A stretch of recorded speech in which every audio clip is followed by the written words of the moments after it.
నమస్తే, welcome to our channel. నేను మీ అనిల్. ఫోక్ డాన్సర్స్ ఈశ్వర్ సాయి మాధురి రాథోడ్లో ఇష్యూ కేసులో ఎట్టకేలకు మొట్టమొదటిసారి ఈశ్వర్ సాయి స్పందించాడు. ఈ వీడియో మొత్తం చూసిన తర్వాత ఎవరికైనా సరే ఒక సరికొత్త నాటకానికి తెరలేపిండు ఈశ్వర్ సాయి అని చెప్పేసి అనుమానం రాక తప్పదు. ఎందుకు ఈ మాట మనం మాట్లాడుతున్నామంటే ఆయన మాటలు వింటే మనకు అందులో క్లియర్గా అర్థమైపోతుంది. ఇది కొత్త నాటకమే, పక్కా కొత్త నాటకమే. ఆ రోజు జరిగిన దానికి, ఆ తర్వాత జరిగిన పరిణామాలకి, ఈరోజు పొద్దున ఈశ్వర్ సాయి విడుదల చేసిన వీడియోకి అసలు ఎలాంటి సంబంధం కూడా లేదు. అంటే ఎట్లుందంట కథ, ఈయన మాట్లాడిన దాన్ని బట్టి చూస్తే ఈయన శుద్ధపూస, ఈయన మంచోడే, ఈయన డిస్టర్బ్ చేయకండి దయచేసి, మమ్మల్ని విడిచిపెట్టండి, మీరు దండం పెడతా, ఏమనుకుంటారు మీరు అందరూ, ఇష్టానుసారంగా మా ఫ్యామిలీని బజార్లు వేసిరా అని చెప్పేసి అంటా ఉన్నాడు. వీళ్ళిద్దరు భార్య భర్తలు మాత్రం మాధురి రాథోడ్ జీవితాన్ని, ఆమె క్యారెక్టర్ని మొత్తం నాశనం చేయొచ్చు, ఆమె పేరును బదనాం చేయొచ్చు, సమాజంలో ఆమెను మొత్తం డిస్టర్బ్ చేయొచ్చు. వీళ్ళు చేస్తే ఏం కాదు. అయితే వీళ్ళు చేసిన కథకే జనాలు బయట మాట్లాడుకుంటారు. అట్లా మాట్లాడద్దట, అది తప్పట. అట్లా ఎట్లా మాట్లాడతారు మీరు, అసలు ఏమనుకుంటారు మీరు అని చెప్పేసి బుకాయిస్తున్నాడు. ఈ వీడియోలో మాట్లాడుతూ మరొకసారి ఏంది, అమ్మ మాధురి రాథోడ్ నీ దండం పెడతా అమ్మ, నాకు క్షమించు, తప్పు అయిపోయింది అని చెప్పేసి దండం పెడతా ఉన్నాడు. ఎందుకు పెడుతున్నాడో తెలుసా? ఆ రోజు అంత జరిగిన తర్వాత ఆ అమ్మాయిని వాళ్ళ భార్య వచ్చి అంత దారుణంగా తిడుతూ వీడియో రికార్డ్ చేసి అంత దాడి చేస్తా ఉంటే సైలెంట్గా ఉన్నాడు. మొత్తం శిక్ష ఆమె పడింది. ఇద్దరు కలిసి చేసిన దానికి ఆ అమ్మాయి ఇప్పుడు ఒక్కతే శిక్ష అనిపిస్తూ ఉంది. ఇదంతా జరిగింది కాబట్టి, సో మొన్న కేసు పెట్టింది కాబట్టి మాధురి రాథోడ్ ఇప్పుడు దండం పెడుతున్నాడు. ఎందుకంటే ఆమె మీద కన్సర్న్ వచ్చి కాదు, అయ్యో నా వల్ల ఇంత జరిగింది, నా భార్య నిన్ను ఇట్లా కొట్టింది, తిట్టింది, సమాజంలో బ్యాడ్ చేసింది అని చెప్పేసి దండం పెడతలేడు. ఆమె కేసు పెట్టింది కాబట్టి ఆ కేసు విత్డ్రా చేసుకున్నటువంటి దానిపైనే ఈయన రిక్వెస్ట్ చేస్తూ ఉన్నాడు. తప్పితే ఆ మాధురి రాథోడ్ పైన అయితే ఎలాంటి కన్సర్న్తోనైతే కాదు. ఆ మాత్రం మాధురి రాథోడ్ పైన కన్సర్న్ ఉంటే ఆ రోజే అంత కొడుతుంటే ఆపు అని చెప్పేసి ఆమె వాళ్ళ భార్య చేయి పట్టుకుంటాడు. కొట్టకుండా ఆ మాధురి రాథోడ్ని. ఇవాళ వచ్చి దండం పెడతాడు. ఎందుకు పెడుతున్నాడు అంటే మాధురి రాథోడ్ పెట్టినటువంటి కేసు ఏదైతుందో ఆ కేసు కనుక వీళ్ళకి పడినట్టయితే పెద్ద శిక్ష ఉంటుంది వీళ్ళకి. అది పడద్దని చెప్పేసి ఇప్పుడు బయటకు వచ్చి దండం పెడతాడు. మాధురి రాథోడ్ అమ్మను దండం పెడతా, నాకు క్షమించు, నాదే తప్పు, నువ్వు మంచిదనని చెప్పేసి ఇప్పుడు ప్రేమ ఒలక వస్తుండు. మరి ఆ రోజు ఏమైంది, ఇదే కన్సర్న్, ఇదే రిక్వెస్ట్, ఎందుకు మాట్లాడలేదు? ఇది మరొక నాటకం. అంటే అంత మీ ఇష్టమే. అక్కడ రూమ్లో ఉండేది నువ్వే, వీడియో తీసేది మీ భార్య వాళ్ళే, దాన్ని తీసుకుపోయి పబ్లిసిటీ బయట సోషల్ మీడియా వదిలింది మీ ఇంట్లోనే. అట్లా ఇస్తారా, మీరు ఏమనుకుంటారు, మా గురించి ఇష్టానుసారంగా మాట్లాడుకుంటారంటే తీసుకుపోయి రోడ్డు మీద వేసిందే మీరు. వీడియో రికార్డ్ చేసింది బయట వాళ్ళు అయితే కాదు కదా, వీడియో తీసింది మీ వాళ్ళే, అక్కడ తిట్టేది మీ వాళ్ళే, అక్కడంతా చేసింది మీ వాళ్ళే కదా. ఆ రూమ్లో ఉన్నది నువ్వే. మీరే చేసుకొని రోడ్డు మీద మీరు పడి జనాలని, మీడియా అంటే ఏమొస్తుంది నాకు అర్థం కాదు. మీడియాను చెప్తా వినండి ఒకసారి ఏమన్నాడు.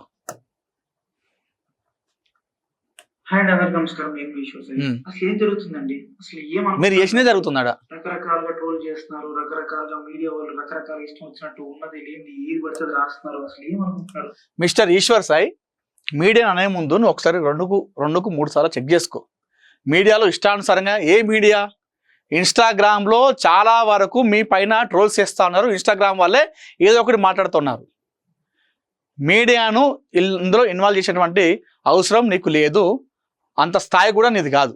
ఎందుకు నేను ఈ మాట చెప్తా ఉన్నానంటే, మీరు అక్కడ ఏదైతే జరిగిందో అదే మీడియా ప్రసారం చేసింది. ఆ రోజు మీ భార్య మిమ్మల్ని ఆ వీడియో తీస్తూ అందులో ఏం తిట్టిందో దాని గురించే మీడియా అనేది కథనాన్ని ప్రసారం చేసి ఆ విధంగా మాట్లాడింది. ఆ తర్వాత ఆ కేసు మాధురాతో పెట్టింది కాబట్టి ఆ దిశగా నేను మాట్లాడింది తప్పితే మీడియా ఎలాంటిది వేరే రకంగా మాట్లాడలేదు, చేయలేదు. ఇన్స్టాగ్రామ్లో ఎవరో వీడియోలు వాళ్ళ ఫాలోవర్స్ కోసం వాళ్ళు దేనికోసం పెట్టిన దాన్ని బట్టి నువ్వు అటు మాట్లాడక మీడియాను నువ్వు అనడం అనేది ఇష్టానుసారంగా, అంటే అక్కడ మీరు ఏం చేసిరో అదే వచ్చింది మీడియాలో. మీడియాలో మామూలుగా ఏదైనా సోర్స్ దొరుకుతుంది, అంటే అక్కడ వెళ్ళడానికి కారణం ఇది, అక్కడ ఎందుకు వెళ్ళారు, అక్కడ జరిగింది అనేది ఒక సోర్స్ దొరుకుతుంది. ఆ సోర్స్ ప్రకారం మీడియా కథనం రాస్తుంది. అదొక మీ విషయం కాదు. ప్రధాని మోడీ అయినా, సీఎం రేవంత్ అయినా, సీఎం చంద్రబాబు అయినా సోర్స్ ఏది దొరికినా మీడియా రాస్తుంది. ఒక నువ్వు అన్నది కాదు ఇక్కడ స్పెషల్, నువ్వు పెద్ద అదేం లేదు, నీకు నువ్వు అంతా ఊహించుకోకు ఇక్కడ. నేను ఆల్రెడీ క్లియర్ గా చెప్పాను కదండి, మేము తప్పు చేసాము. తప్పు ఏంటి వినండి, ఇది మంచిగా వినండి, మీకు ఇక్కడ లాజిక్ అర్థమవుతుంది. అంటే తెలిసి మాట్లాడతాడా తెలియక మాట్లాడతాడా? తప్పు చేసినంట, మంచిగా వినండి, తప్పు చేసినంట కరెక్ట్ అయ్యాము అని చెప్పాను. ఎమోషనల్ కనెక్ట్ అవడం అంటే మీ దృష్టిలో ఏమనుకుంటున్నారు? అసలు ఆ రోజు అక్కడ ఏం జరిగింది మీకు తెలిసిన 10% మాత్రమే, 90% మీకు తెలియదు. ఆ రోజు ఏం జరిగిందో మీ అందరి ముందు నేను పెట్టబోతున్నాను. ఆ రోజు మార్నింగ్ నాకు షూట్ ఉంది. ఎర్లీ మార్నింగ్ 5:30 కల్లా మేము లొకేషన్ కి స్టార్ట్ అయిపోతాం. నేను 4:15 నా రూమ్ లో లేచాను. అసిస్టెంట్ అనే అతను నా వాష్రూమ్ లో ఉండటం జరిగింది. నేనేం చేశాను, నేను మాధురి రూమ్ కి వాష్రూమ్ యూజ్ చేసుకోవడానికి నేను వెళ్ళాను. అక్కడికి నాకు మాధురికి ఆ లీనియన్స్ ఉంది, మీకు ఆల్రెడీ చెప్పాను కదా ఎమోషనల్ గా కనెక్ట్ అయ్యామని చెప్పి. నాకు మాధురికి ఆ లీనియన్స్ ఉంది కాబట్టి నేను ఆ రూమ్ కి వెళ్ళి డోర్ నాక్ చేశాను. ఆమె రూమ్ డోర్ ఓపెన్ చేసింది. ఆమె రూమ్ డోర్ ఓపెన్ చేసి నేను డైరెక్ట్ వాష్రూమ్ కి వెళ్ళిపోయాను. ఆమె క్యాజువల్ గా ఆమె రూమ్ డోర్ లాక్ కూడా చేయలేదు, రూమ్ డోర్ ఓపెన్ లోనే ఉంది. ఆమె క్యాజువల్ గా బెడ్ మీద కూర్చొని ఫోన్ యూజ్ చేస్తుంది. ఈశ్వర్ సాయి అట వేములవాడలో షూట్ ఉండనట, పొద్దుగాల వాళ్ళు లేపిరట షూట్ ఉంది అని చెప్పేసి. లేపేసరికి 4:55 అవుతుంది టైం. అయితే అప్పుడే అసిస్టెంట్ వాళ్ళ రూమ్లో మాధురాతో పక్క రూమ్ ఉందట, ఇతడు వేరే రూమ్లో ఉన్నాడట. అయితే లేచిన తర్వాత స్నానం చేద్దామని చెప్పేసి పోయేసరికి ఆ రూమ్లో అతని అసిస్టెంట్ ఎవరో ఉన్నారట. ఉండడని చెప్పేసి మాధురాతుడికి నాకు ఎమోషనల్గా కనెక్ట్ ఉంది, మేము ఆ విధంగా కనెక్ట్ అయినాం కాబట్టి ఆ లీనియన్స్తో వెళ్ళి డోర్ కొట్టగానే ఆమె డోర్ ఓపెన్ చేసింది. డోర్ ఓపెన్ చేశాక నేను లోపలికి వెళ్ళిన, బాత్రూమ్ లోపలికి వెళ్ళిన. ఆమె క్యాజువల్గా ఫోన్ ఒత్తుకుంటూ బెడ్ పైన కూర్చుందని చెప్పేసి చెప్తా ఉన్నాడు. వినండి, మంచిగా వినండి. అదే టైంకి మా వైఫ్ వాళ్ళకి ఎవరో రాంగ్ గైడెన్స్ ఇచ్చారు, ఎవరో అనుమానాస్పదంగా ఏదో చెప్పారు. ఆ టైంకి సేమ్ రూమ్ కి వచ్చింది, రూమ్ డోర్ ఓపెన్ లోనే ఉంది.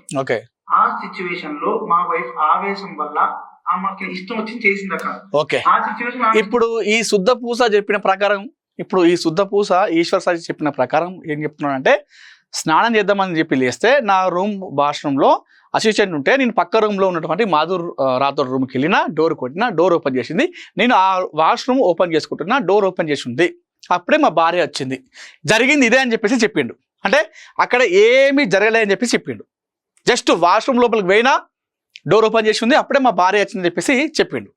అంటే అక్కడ ఏం జరగలేదని చెప్పేసి ఆయన చెప్పిండు కదా. ఒక్కసారి ఇట్లా చేస్తుందని చెప్పి నేను మాట్లాడే. హాయ్ అందరికి నమస్కారం, నేను ఈశ్వర్ సాయి. అసలు ఏం జరుగుతుందండి, అసలు ఏమనుకుంటున్నారు మీ అందరూ? రకరకాలుగా ట్రోల్ చేస్తున్నారు, రకరకాలుగా మీడియా వాళ్ళు రకరకాల ఇష్టం వచ్చినట్టు ఉన్నది లేని ఏది పడితే రాస్తున్నారు. అసలు ఏమనుకుంటున్నారు? నేను ఆల్రెడీ క్లియర్ గా చెప్పాను కదండి, మేము తప్పు చేశాము. ఆ తప్పు చేసిందంట. ఇప్పరాకనేమో శుద్ధపూస ఏం చెప్పింది, లోపలికి వెళ్ళినా జస్ట్ వాష్రూమ్ యూజ్ చేసుకోవడానికి మాత్రమే నేను ఆ వాష్రూమ్ రూమ్కి వెళ్ళినా అని చెప్పేసి ఇంతకుముందు అన్నాడా? ఈ శుద్ధపూసనే స్టార్టింగ్లో ఏం చెప్తున్నాడు? తప్పు చేశాము. ఎస్, మీరే చెప్పండి. తప్పు చేసిందట. మరి ఏం తప్పు, ఇంకా ఏ తప్పు చేసినట్టు? అసలు ఏం జరగలేదు, తప్పేం జరగలేదు అని చెప్పేసి చెప్తా ఉన్నాడు. జస్ట్ వాష్రూమ్ స్నానం కోసం పోయినా అని చెప్పేసి చెప్తా ఉన్నాడు. మరి తప్పు చేసిన అని చెప్పేసి ఈయన చెప్తున్నాడు. ఏం తప్పు చేసిండు? ఇంతకీ క్లారిటీ ఉందా? ఇందులో ఈశ్వర్ సాయి మాట్లాడే దాంట్లో క్లారిటీ ఉందా? తప్పు చేసిన అని చెప్పేసి చెప్తా ఉన్నాడు దిక్కు, ఇంకో దిక్కు లోపల ఏం జరగలేదని చెప్తున్నాడు. మరి ఏం జరిగినప్పుడు తప్పు ఎట్లయితుంది? మనం తప్పు చేసినప్పుడు లోపల వెనక ఏం చేయలేకుండా స్నానం ఎట్లా చేస్తున్నావు వాష్రూమ్లో? ఇది కథ. వాళ్ళకు క్లారిటీ లేక జనాలని అది చేస్తున్నారు. ఎమోషనల్ కనెక్ట్ అంటే నాకు వెళ్తలే మరి ఫోన్ యూజ్ చేస్తాను. Wrong guidance. ఆ టైంకి సేమ్ రూమ్ వచ్చింది, రూమ్ డోర్ ఓపెన్ లోనే ఉంది. ఆ సిచ్యువేషన్ లో మా వైఫ్ ఆవేశం వల్ల ఆమెకి ఇష్టం వచ్చింది చేసింది అక్కడ. ఆ సిచ్యువేషన్ ఆమె ఇష్టం వచ్చింది చేస్తుందని చెప్పి నేను మాట్లాడే సిచ్యువేషన్ లో కూడా లేను. ఆమె నేను ఏం మాట్లాడినా సరే ఆమె నాకు రివర్స్ అయిపోతుంది. అసలు మాట్లాడే అసలు స్కోప్ కూడా ఇవ్వట్లేదు, మాట్లాడే గ్యాప్ కూడా ఇవ్వట్లేదు. ఎవిడెన్స్ అని గుర్తుపెట్టుకోండి. తప్పు ఏ మాత్రం లేకుండా అంటే ఎమోషనల్ కనెక్ట్ అయినా అని చెప్పేసి చెప్తా ఉన్నాం. మీ ఇద్దరి మధ్యలో బాండింగ్ మామూలుగా బాండింగ్ మాట్లాడుకుంటారన్న విషయం మీ భార్యకు కూడా తెలుసు అని చెప్పేసి మీ భార్య గతంలో మొన్న దొరికిన మీరు ఆ ఇష్యూ అయినప్పుడు బయట కూడా చెప్పింది. వాళ్ళిద్దరు మాట్లాడుకుంటూ క్లోజ్ ఉంటారు, నాకు ఆ విషయం వరకు తెలుసు అని చెప్పేసి చెప్పింది. మరి తెలిసినప్పుడు మీ భార్య డైరెక్ట్ డోర్ ఓపెన్ చేసి డైరెక్ట్ డోర్ ఓపెన్ చేసి ఉంది లోపలికి వచ్చిన తర్వాత అన్ని గానం తిడతా ఉంటే నేను ఏం మాట్లాడలేకపోయానని చెప్పేసి ఎట్లా అంటావు? నీ తప్పు లేకపోతే నువ్వు శరణ్య అమ్మ అది కాదురా, ఇది జరిగిందిరా, మదర్ ప్రామిస్ రా, చిన్నుని మీద ఒట్టురా అని చెప్పేసి నువ్వు గట్టిగా ఖచ్చితంగా మాట్లాడుతావు. నీ ఎలాంటి ఒక తప్పు నువ్వు చేయకపోతే తేలు కుట్టిన దొంగల వాష్రూమ్లో దాక్కున్నావు, లోపలికి వెళ్ళినావు, మరి డోర్ ఓపెన్ చేసిందా అని చెప్పేసి అంటున్నావు. నువ్వు అక్కడ అనొచ్చు కదా, అరే అమ్మ శరణ్య నీ తప్పు చేసినట్టయితే డోర్ ఎందుకు ఓపెన్ చేసి పెడతారా అని చెప్పేసి చెప్పచ్చు కదా. మరి నీ పక్క రూమ్లో మీ అసిస్టెంట్ ఉన్నాడని చెప్పినావు, మరి అసిస్టెంట్తో చెప్పియచ్చు కదా, నైట్ నా దగ్గరే పడుకున్నాడు అమ్మ మా రూమ్లో ఉన్నాడు అని చెప్పేసి చెప్పచ్చు కదా. నేను ఇంతాక లేచినప్పుడు స్నానం అయినప్పుడు కూడా మీ ఈశ్వర్ సాయి నా పక్కన ఉన్నాడని చెప్పేసి నీ అసిస్టెంట్ వాష్రూమ్లో ఉన్నప్పుడు ఉన్నాడు ఎట్లా పోయింది కదా, చెప్పచ్చు కదా నాతోటికి, అడుగు అని చెప్పేసి తీసుకోపోవచ్చు కదా. ఇవి కూడా చేయలేదు. ఏదేదో చేస్తుంది, ఆమె వెనక్కున్న రకరకాల వీడియోలు తీస్తున్నారు, రకరకాల బూతులు. మా వైఫ్ కి ప్రీవియస్ గా నా మీద చాలా అనుమానం ఉంది. వచ్చే టైంకి ఆ సిచ్యువేషన్ ఇదంతా చూసేటప్పటికి ఆమె అనుమానం నిజమైంది అని ఆమె అనుకుంది. ఈలోపు ఆ వెనకున్న వ్యక్తులు ఎవరైతే ఉన్నారో ఆ విషయాలని అతను ఎవరు నాకు కూడా వెనకున్న వ్యక్తులు అసభ్యకరంగా మాట్లాడటం, నేను అప్పటికి ఆమెకు చెప్తున్నాను, ఆపుతున్నాను, గొడవలు కాదు కొట్టుకోకండి కూర్చొని మాట్లాడుకుందాం అని క్లియర్ గా నా భార్యగా నేను సంజాయిషి చెప్పడానికి ట్రై చేస్తున్నా కూడా ఆమె వినే పరిస్థితిలో లేదు. నేను ఒక్క మాట మాట్లాడుతుంటే ఆమె 4 దెబ్బలు కొట్టేటట్టుగా ఉంది. ఆ వైఫ్ ఏం జరిగింది అని పట్టుకొని కొట్టాను. నేను కొట్టలేదు లాస్ట్ కు, పాపం వాదురునే కొట్టింది 4 దెబ్బలు 5 దెబ్బలు. నేను ఏం చెప్తే ఏ రకంగా పోర్ట్రే అయిందో తెలియదు, ఎక్స్ప్లెనేషన్ ఇవ్వడానికి నాకు స్కోప్ కూడా ఇవ్వలేదు. ఆల్రెడీ మీకు చెప్తున్నాను కదండి, మేమిద్దరం కనెక్ట్ అయ్యి జస్ట్ 2.5 months అయ్యిందని చెప్తున్నాను. మా మధ్య ఒకరికి లీనియన్స్ ఉంది తప్పితే అంతవరకు వెళ్ళే లీనియన్స్ అంతవరకు వెళ్ళే ర్యాప్ మా ఇద్దరి మధ్యలో లేదు. ఇమోషనల్ కనెక్ట్ అయ్యాం, ఇమోషనల్ గా మాట్లాడుకుంటాం అంతే. ఎమోషనల్ కనెక్ట్ అవడం అంటే వెళ్ళలేదు, వెళ్ళాలని కూడా మేము ఎప్పుడు అనుకోలేదు. అలాంటి క్యారెక్టర్ ఆ అమ్మాయి అస్సలు కాదండి. అమ్మాయి చాలా రెస్పాన్సిబుల్ పర్సన్. అమ్మాయి ఫ్యామిలీ. ఇది కథ.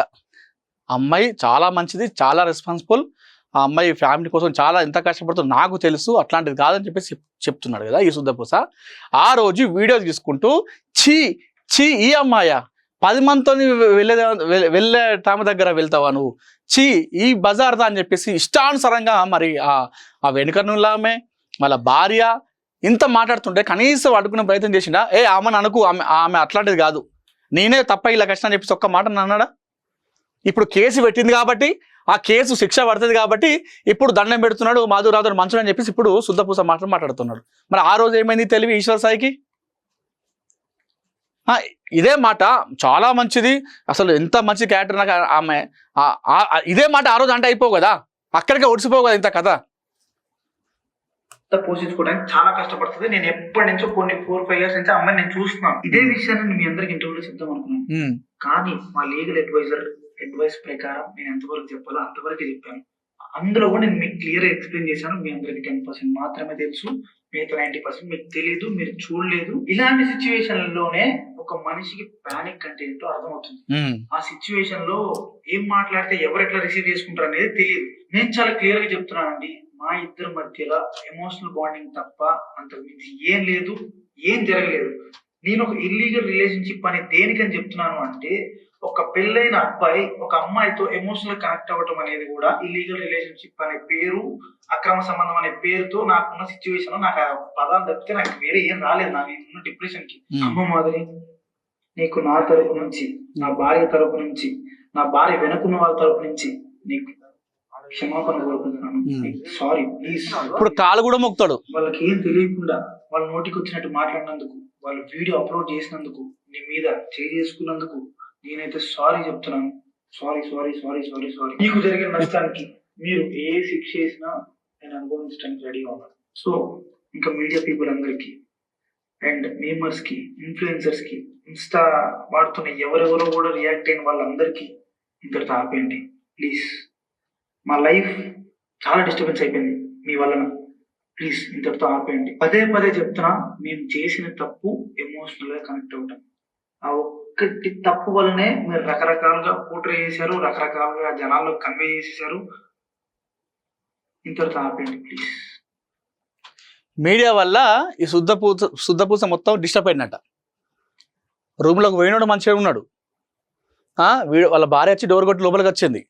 వీడియో తీసింది వాళ్ళే, తిట్టింది వాళ్ళే, కొట్టింది వాళ్ళే. వీడియో తీసి సోషల్ మీడియాలో వేసి పెంట వేసి రోడ్డు పాలు అయ్యేలా వేసింది వాళ్ళే. ఇలా మీడియా ఏం చేసింది?